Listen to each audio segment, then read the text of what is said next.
Have you ever wondered what games you should keep or you should lose? Find out here at Purge Reviews. As a solo experience, Dresden Files plays exactly like the base game with multiplayers. If you saw my review of the multiplayer, everything here is the same. You're going to have problems with artwork being repeated. You're going to have problems with when you draw the cards. You could possibly lose, at least I feel like you could possibly lose before you even play anything. Your decisions may or may not matter. Now, I think if the cards come out and you could win, your decision could dictate whether you win or lose. I think it's possible that you could draw cards in such a way that would be impossible to win. It's a puzzle. You got to figure it out. How is it a solo game? It's exactly like the multiplayer game. If you're a solo player, you have to play 3 different characters, and then you play the game. So you're managing 3 different. Now, in the multiplayer game, I think it's there to stop the alpha player, but you're not allowed to necessarily talk about what cards are in your hand. Obviously, in a solo experience, you're going to have that information, so don't alpha yourself, I guess, is the key here. But it's going to play exactly like the multiplayer game, except for you will know all of the cards, and you'll be managing 3 hands at the same time. So you have a little bit more control over that puzzle. I feel like the game may be better as a solo experience because it is a puzzle. Now, with more players, you have people kind of that can figure out the strategy for you. So if you're a very timid player, then maybe you want to play more multiplayer, where if you're a solo alpha player, then maybe you want to play it by yourself, because it's really all that you're doing. It's just a puzzle and trying to figure this puzzle out. And the game moves so quickly, which is nice in a solo experience. Take down, pick up, very quick with this game. Extremely quick, especially if you have your box organized. As a solo experience, I think it's okay. It's a nice time diversion. I prefer it as a solo experience over a multiplayer experience. I feel like because if you're playing a solo game and you couldn't have won because the cards came up bad, you just scoop it up and you play again. Where with a multiplayer, usually you're showing the game or you're playing with people who never played before, or you're just wanting to play a good experience with your buddies. You don't want that kind of negativity coming in. The game is really hard. Even though you're managing 3, if that bothers you or you just don't want to manage 3 hands, this is not a solo experience that you're going to enjoy. But if you don't mind that, then if you don't mind the puzzle game, you play almost like playing Spider Solitaire. Your mind's just playing this. This might be for you. As for me, not something I want to play solo. I'll go in a different route. I just don't like the way the game. I don't feel like my decisions matter as much as I want them to matter in this game.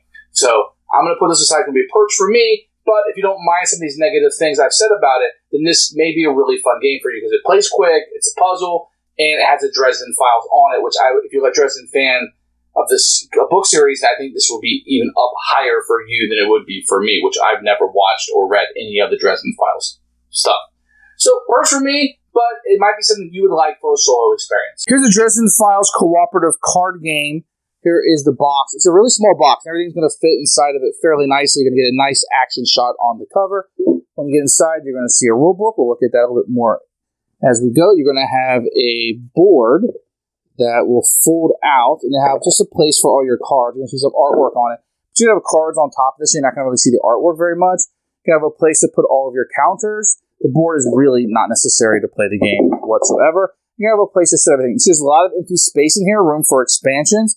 A lot of the expansions are already in here. We won't go through those. You're going to have some tokens, which are really good quality, and you're going to have these dice that just have plus and minuses on it. Very generic if you ask me, but there they are, and that's the components. Here is the rule book. You're going to see a component list here. Not a picture of everything, but enough. You're going to have the setup over here, which is really nice. You're going to have a discussion of the rules and what you can and can't say. Now, we can see these variants everywhere over here. I'm not a big fan of variants in games. How the game starts, notations, kind of how the game works itself. Then a turn sequence. It took me a little while to realize that there's no ended game. You just move on to the next player. You just play one card. A lot of examples in here. There's 4 different cards in the game. It's going to go through and explain each one to you. Very, very simple. Then an example of play, which is nice. Over here, it takes up 2 pages. Then the final showdown and how to score the game. Very simple. I liked it quite a bit. There's going to be a campaign if you want to go through that. How to do the side jobs. 2-player roles and solo roles will be in the back here. And then some strategy tips that you'll have. Very, very good rulebook, actually. I liked it quite a bit. Had no problems with it whatsoever. So in the base game, what you're going to get is 5 characters. You're going to get Billy in Georgia, Harry Dresden, who has to be in every mission you go on, Susan Rodriguez, Michael Carpenter, and Karen Murphy. If you've seen the show, that might mean something to you. You're also going to have 5 missions you can go on. You have the Dead Mask, Summer Night, Grave Peril, Full Moon, and Stormfront. And Stormfront's kind of like your starter set that you would have. So you're only going to get 5 characters and 5 jobs or missions that you can go on.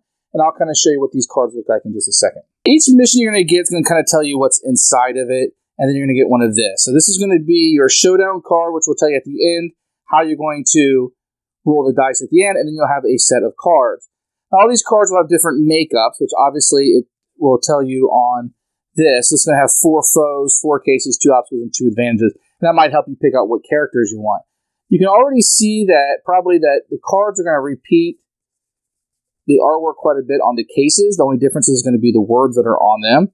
And then the obstacles and the rest will have different artwork based on it. But I mean, like, I don't know much about it, but that's a Shadow Man. That's a giant scorpion. If you like that sort of artwork. So that's what you're going to get for each of these jobs.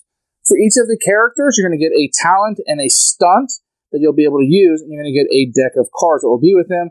And then this will also, these dividers are really great. You have to kind of tell you how this is broken up, and you will have cards that kind of match the evil cards that I showed you. So this has an advantage, an obstacle. These are your attack cards, and these are your investigate cards in green. Okay, we set the bad guys up. You're going to put the showdown card up here and put your cards out randomly. You can't have any obstacles or advantages in the last spot, so they would just kind of move over. You're going to have your fate. You're going to have a number of fate based on number of players. I set this up for a 3-player game. It's also a solo game. You're going to have all of your attack down here and all of your chits for the investigate down here. And then based on number of players, you will put your talent and your stunt face up, so you can utilize these are unique powers that you have for your character. And based on number of players, you shuffle your own deck, and you'll just draw a number of cards. In a 3-player game, which is the same as a 1, you're going to draw 7. So 1, 2, 3, 4, 5, 6, 7. So this is what you're going to have to play the game with. The game is fairly easy, so if you wanted to take out an obstacle card, then you would play one of your obstacle cards that overcome it, the colors match and the symbols match. You would pay your 1 fate, which meant you spent that. And all this is like your group stuff. So your group has all that fate. This tells you what the range is. So let's say it was right here and you were able to defeat that. Then you would just overcome the 1 obstacle. This card would go into your discard pile, and for the most part, not be able to be used again for the rest of the game. You would defeat this. Now, if you didn't, all attacks are going to cost +1 fate. Because I beat this, it'll be discarded, and everything else will shoot down. So that's kind of how the obstacle card will work. If you wanted to take one of the advantages off the board, you would look at how much fate that it costs 2, but it has this white box, which means I have to roll one of these dice, which could be plus minus. So I rolled a minus, so it would only cost me 1 fate to do so. If it had a plus, it would cost me 3, and this would just cost me 2 if it came up blank. And I would say an advantage within 2 range. You can see on the board, it's not within 2 range, it's within 3, so I couldn't beat it. But had it been here, then I would just discard my card, and I would defeat the advantage that came out, and I would get this at the bottom. Active player draws 1 card and distributes 2 card draws among other players, and it would come out. So that's how you take care of an obstacle. I could have done that one normally because it wouldn't have been within my range. Then you're going to have these clue cards. It's going to cost you 4 fate. 1, 2, 3, 4. Just put your that over there. And it tells you the range is infinite, so it's anything. And it has a star here, so I don't have to put any clues out. You'll see the other ones. This one will tell you 5 clues. I have to roll 2 dice to see if I can put out more, but only within 1 range. See the 1 range? But this one says add 2 clues to all cases in a row. So I would look at this top row and be like, oh, okay, great. So I can put 2 of these markers out on these cases, and that's a pretty good card for me to play. But it's very expensive to play that it costs 4 fate. Okay, and the last type of card that you're going to have is the attack. Works exactly the same way. I would pay 4 fate. 1, 2, 3, 4. Once again, everybody's sharing these same fates. And I would add 2 hits to all foes in 1 row. So then maybe I would shoot the bottom row here, because there's a lot of foes, it appears to be. Now this one says, cannot receive hits unless who is the Shadow Man is solved. So where's that? That's this card. So I couldn't put anything on that one until that one is done. So I would only hit those 2, and I would get rid of this card. Now, the game is going to end if I don't have any fate to use and I need to use it. So what you can do is you can give up this card. You can give up any of these cards. So say I don't want to play this card. I want to give it up. I discard it to receive the 5 fate. So I'm going to give this card up and go 1, 2, 3, 4, 5. And that's how we would get more fate by it. But that leaves me with 2 cards left. But keep in mind, normally you have 3 players, minimum, even a solo game, which is what I'm playing here. So I have these cards left. So that's what you can do. You can either play the cards, give it the fate, do what it says. If the card, like, for example, they all work the same way. So this has 11 hits. Once it has 11 hits on it, then this card would be gone. And that's how you would play. At the end of the game, once the end game is triggered because there's no fate to use and you need it, or you don't have any cards to play, then you will go through, and any fate that you have left over, so let's say I had this amount of fate left over, you would go through and you would take care of all the hits and all the clues. So you go through every card still on the board. So this one has 0 hits on it, which is fine. I could spend a fate, and if I spent one of my fate, I would get 1 immediate hit on it, and then I would roll 5 dice to see if I was able to beat it. Obviously, I need 11, so I would get 1. That was a plus. So 1, 2, 3, minus 1 is 2. So this will get 2 more hit on it, which obviously is not enough to beat it. I didn't have a shot at it.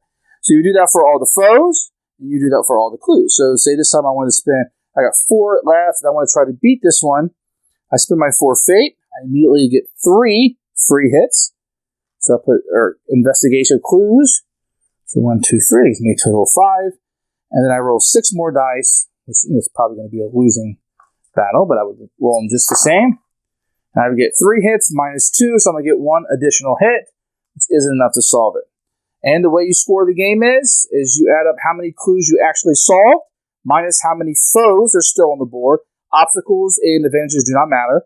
In this case, I would have lost because I solved 0, and there's foes out. But let's say I solved these 3, and there's 1, 2, 3, 4 foes still on the board, I would lose. If it's equal, I still lose. This works exactly the same way whether you're playing solo or whether you're playing multiplayer. The solo game is you just have to play 3 characters simultaneously. And that's how you play Dresden Files. As a solo game, I feel like the Dresden File does give you something to play with here. It's a puzzle. There's a little bit of luck involved. I think the game actually plays better as a solo experience than I think it does as a multiplayer experience because the game is a little bit unfair from the start. Some of the decks that you'll draw may just not be able to win the game. And I feel like I forgive that a little bit more when I'm playing with myself than I'm trying to get my friends into a game. As a solo game, you will be taking care of multiple hands. I don't think you want to play this with just 1 or 2. You're going to want multiple hands, so just know going in, you're going to be juggling that. Some people are absolutely not going to like that, and some people are not going to mind it as much as others. Replayability, you're really going to need to get some of the expansions. Not a lot of replayability just in the box set. It's actually pretty scarce in there. I feel like there's tumbleweeds, not a lot there. But as a solo game, it's okay. A lot of luck, that fate dice. I almost think you want to house roll it where maybe just divide it up, say I got one of these not, or find the percentages because the dice can really kill you in this game. If you like puzzle games as a solo experience, I think this might be it. If you're a solo player, I'm telling you, you've probably played a lot better games than this one. For me, it will be a Purge. As a solo player, I would say maybe check this one out a little bit if you don't mind luck and you like puzzle games or you're a really big Dresden Files fan. Otherwise, I would pass this one by and just purge it. Thanks for watching the video. I really appreciate you tuning in. If you liked it, please like it and hit that little subscribe button. That really helps out the channel, lets us know that you're getting the videos that you want. If you agreed or disagree with what I said, feel free to comment below. I'd love to hear what you have to say, and I promise that I will comment back. Thanks for watching, and everybody else, keep playing.